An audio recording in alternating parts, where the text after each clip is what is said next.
Assalamualaikum, this is Muzammil. Welcome to back my channel English Grammar Point. I hope कि आप सब अच्छे से हो गए, मजे में हो गए। तो दोस्तों, हमने पार्ट्स ऑफ स्पीच के 2 पार्ट्स कंप्लीट किए, नाउन और प्रोनाउन। आज हम तीसरे पार्ट की ओर बढ़ेंगे, वर्ब। दोस्तों चलो देखते हैं इंग्लिश की दुनिया में वर्ब की क्या हैसियत है और क्या होता है वर्ब। तो दोस्तों, मेरे पास एक गाड़ी है, नहीं गाड़ी तो मेरे पास है ही नहीं क्योंकि बड़ा झूठ है और आज तो माह रमजान चल रहा है। मेरे पास एक बाइक है। तो दोस्तों, अगर मैं उस बाइक का सपोज उस बाइक का इंजन बाहर निकाल दूं, क्या मेरी बाइक अब चल पाएगी? नहीं, क्योंकि बगैर इंजन के बाइक चल ही नहीं सकती। मेरी क्या, दुनिया की कोई भी बाइक या दुनिया की कोई भी गाड़ी नहीं चल सकती बगैर इंजन के, क्योंकि जो इंजन है वो मेन पार्ट होता है बाइक का। जब तक इंजन है तब तक बाइक है, इंजन नहीं होगा तो बाइक नहीं होगी, इंजन नहीं होगा तो गाड़ी भी नहीं होगी, गाड़ी नहीं भी चल। इंजन के बगैर गाड़ी और बाइक की वजूद ही नहीं। ठीक उसी तरह वर्ब, वर्ब है तो इंग्लिश है, वर्ब है तो इंग्लिश नहीं है। याद रख लेना, कोई भी सेंटेंस बगैर वर्ब के बन ही नहीं सकता। इट मींस हम ये भी कह सकते हैं कि वर्ब जो है वो hard core of the English है, यानी हार्ड कोर। या हम ये भी कह सकते हैं जो वर्ब है वो इंजन है। किसका इंजन है? इंग्लिश का इंजन है, यानी कि वर्ब के बगैर इंग्लिश का कोई वजूद ही नहीं। चलो दोस्तों, आप डिफिनेशन की ओर बढ़ेंगे। वर्ब क्या होता है? The words which shows the action, the words which shows the action. It means वो शब्द, वो अल्फाज, जो वो वर्ड जो एक्शन को दिखाते। जो फिल्मों में एक्शन होता है, क्या वही नहीं, बल्कि जो भी दुनिया में हम काम करते हैं, खाना खाते हैं, सोते हैं, रोते हैं, पीते हैं, काम करते हैं, खेलते हैं, तो ये सब काम इसमें आते हैं। एक्शन मीन्स कि जहां भी एक्शन दिखाई जाए। तो दोस्तों याद रख लेना,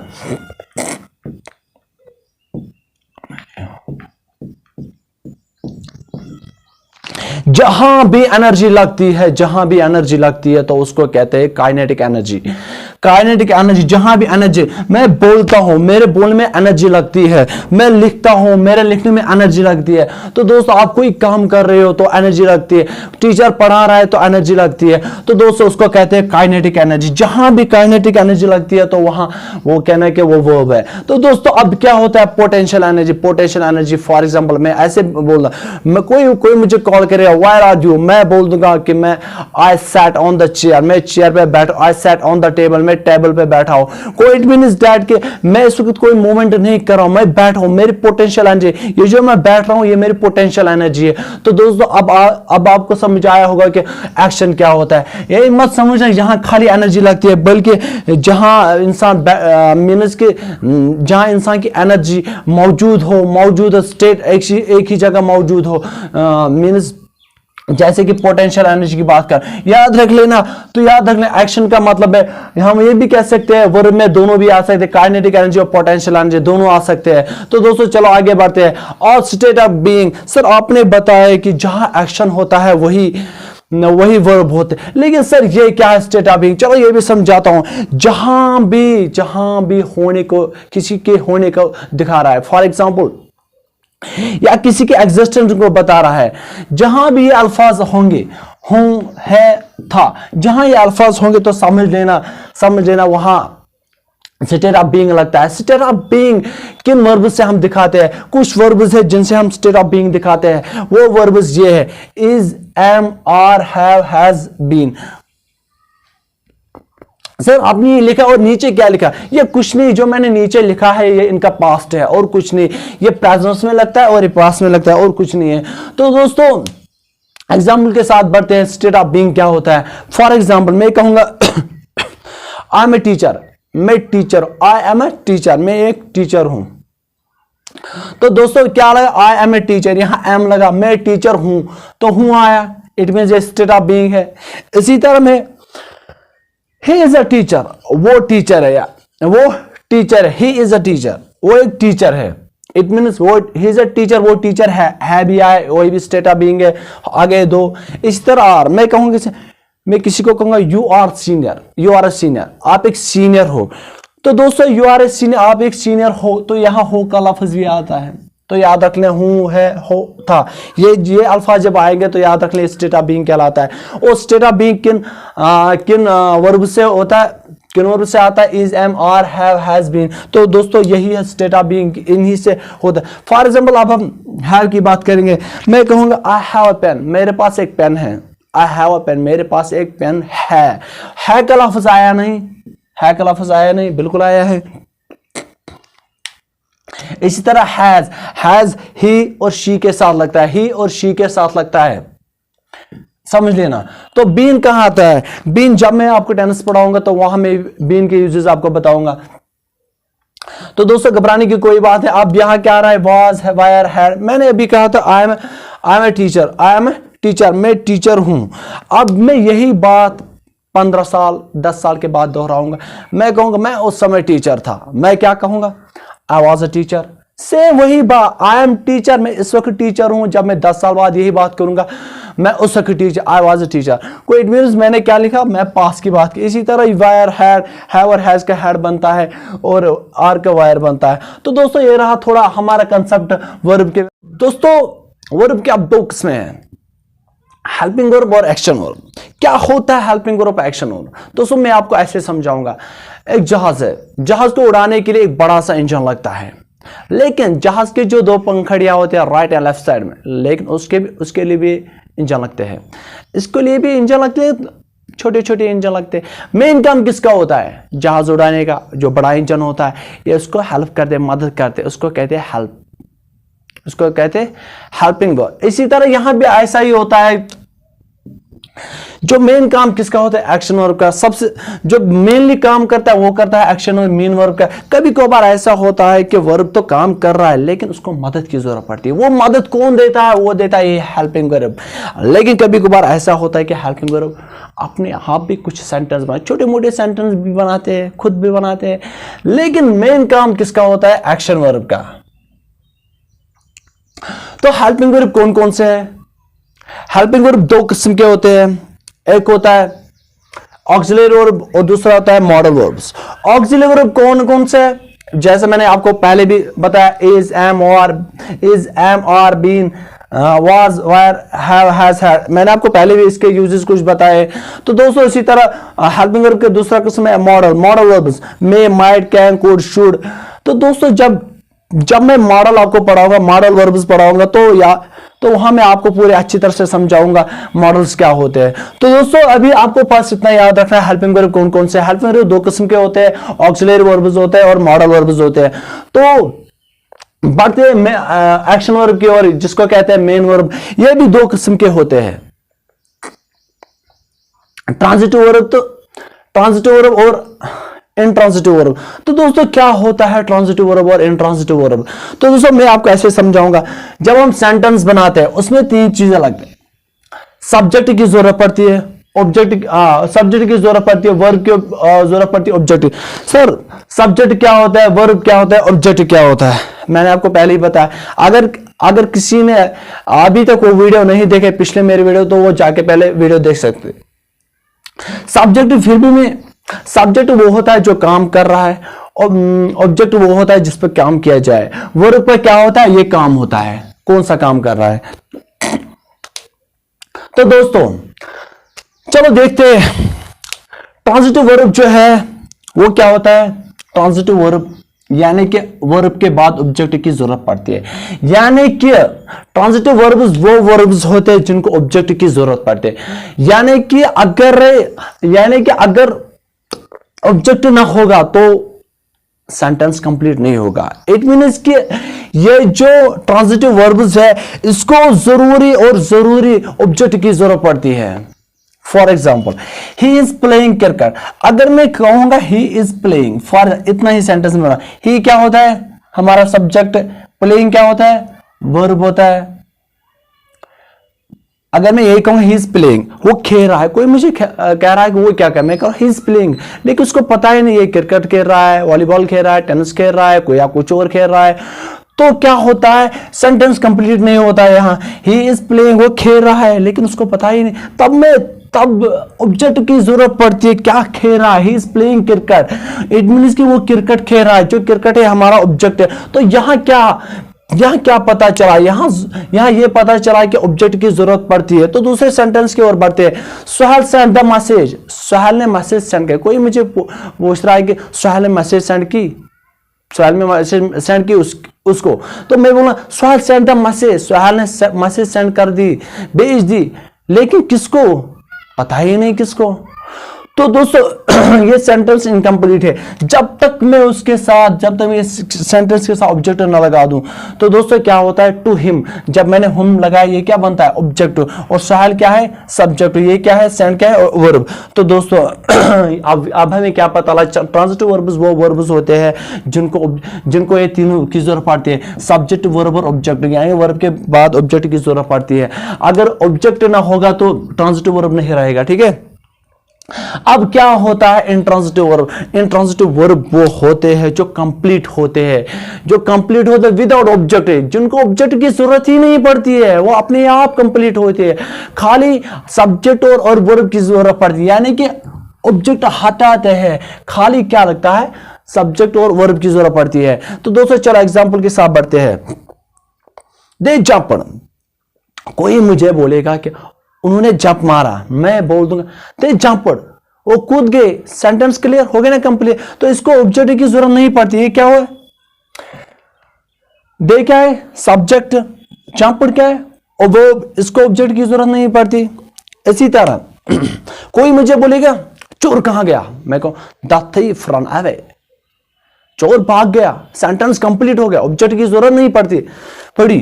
तो देखो द थीफ रन अवे, ये क्या है, द थीफ ये नाउन है, रन क्या है, रन क्या है, वर्ब है, तो यहां ऑब्जेक्ट की जरूरत नहीं पड़ती है। इसी तरह कोई मुझे बोलेगा उसने गाया क्या, मैं बोला शी sang, उसने गाया, तो कंप्लीट हो गया, यहां ऑब्जेक्ट की जरूरत नहीं पड़ती है। तो दोस्तों अब आपको समझ क्या आया, ट्रांजिटिव वर्ब और इंट्रांजिटिव वर्ब क्या होते हैं। ट्रांजिटिव वर्ब वो वर्ब्स होते हैं जिनको ऑब्जेक्ट की जरूरत पड़ती है, जो ऑब्जेक्ट के बगैर काम नहीं करते। इंट्रांजिटिव वर्ब्स वो होते हैं जिनको ऑब्जेक्ट की जरूरत नहीं पड़ती। For example you can take a screenshot here, then I will tell you about the examples of intransitive verbs.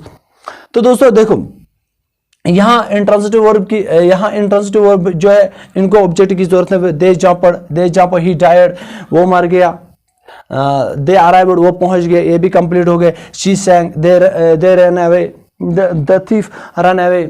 तो दोस्तों ये है कुछ एग्जांपल। तो चलो बढ़ते और एक क्लासिफिकेशन वर्ब की, दैट्स फाइनाइट और नॉन फाइनाइट वर्ब्स। तो क्या होता है फाइनाइट वर्ब्स और नॉन फाइनाइट वर्ब्स। तो दोस्तों नाम से पता चला, फाइनाइट मीन्स कि जो टाइम को बताते हैं, जो टाइम को बताते कि ये प्रेजेंस में हो रहा है, पास्ट में हो रहा है, फ्यूचर में होगा। इट मींस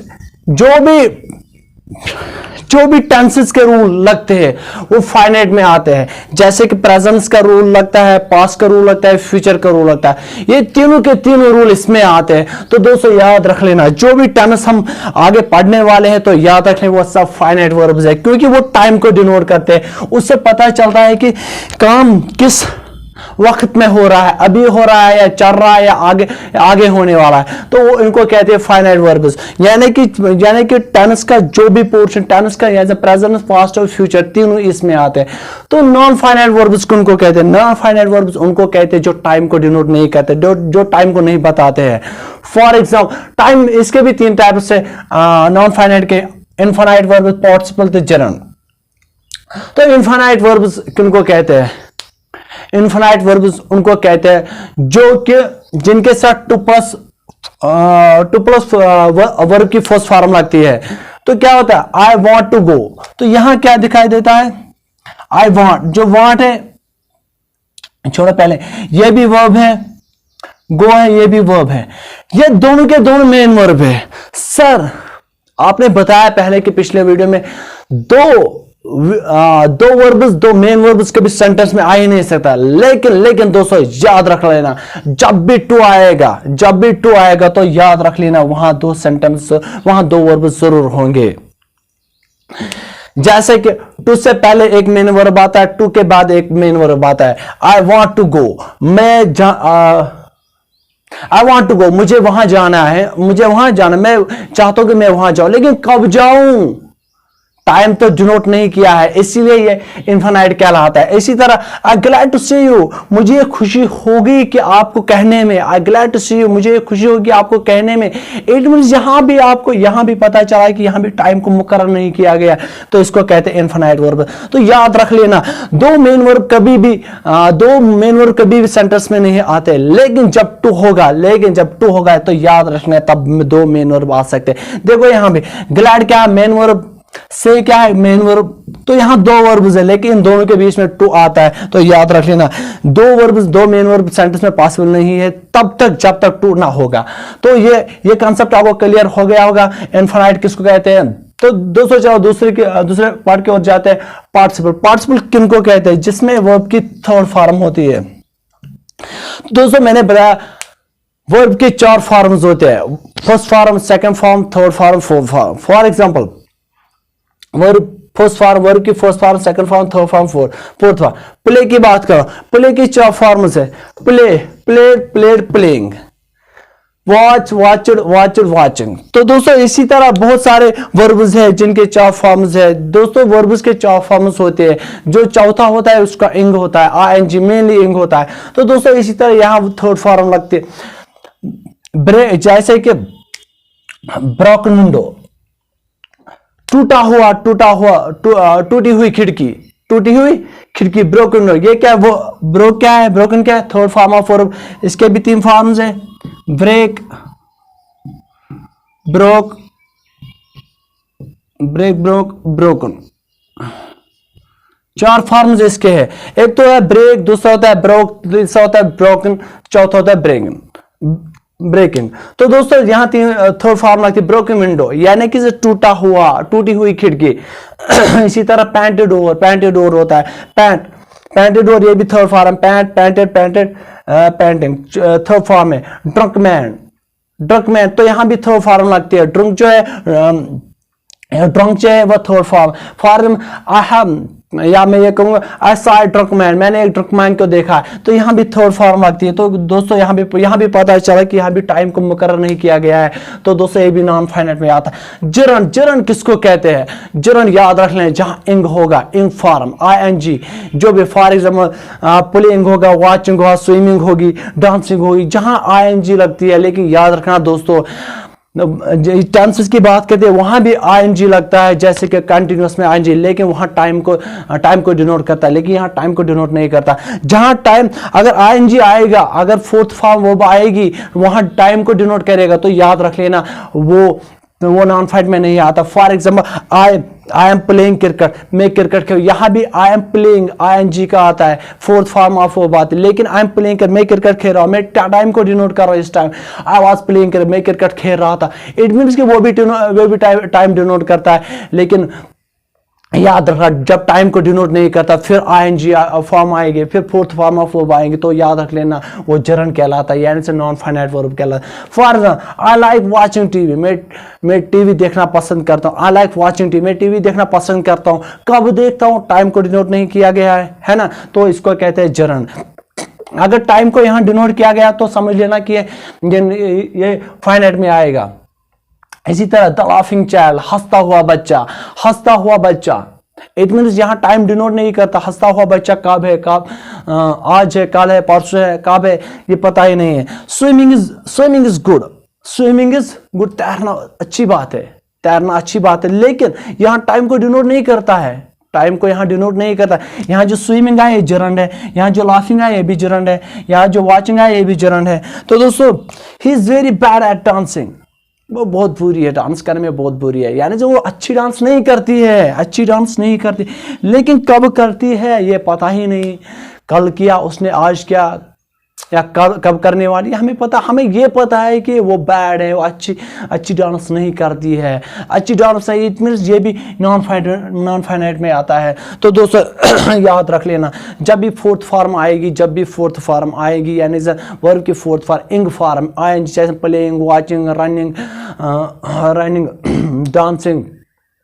डांसिंग, तो जो दोस्त जब भी फोर्थ फॉर्म फिर टाइम डिनोट नहीं होगा, तो याद रख लेना वो जरन में आता। जब टाइम दिखाएगा तो याद रख लेना वो फाइनाइट में आएगा। तो दोस्तों ये रहा हमारा वर्ब का कंसेप्ट है। तो दोस्तों ये था कंसेप्ट वर्ब का। तो दोस्तों कंसेप्ट का जो वर्ब का कंसेप्ट वो क्लियर हो गया। तो दोस्तों पार्ट्स ऑफ स्पीच के 3 पार्ट्स हमने कंप्लीट किए, नाउन, प्रोनाउन और वर्ब। तो दोस्तों if you have any doubt और question related to this topic और related to this video, then you can write down in comment box. तो दोस्तों अगर आपको मेरा वीडियो पसंद आए तो लाइक जरूर कीजिए। तो दोस्तों अभी तक आपने अगर चैनल को सब्सक्राइब नहीं किया तो सब्सक्राइब कीजिए प्लीज, और लाइक भी कीजिए। आपकी सब्सक्राइब, आपकी लाइक की वजह से मेरी मोटिवेशन पावर और बढ़ जाती है। तो दोस्तों दीजिए इजाजत।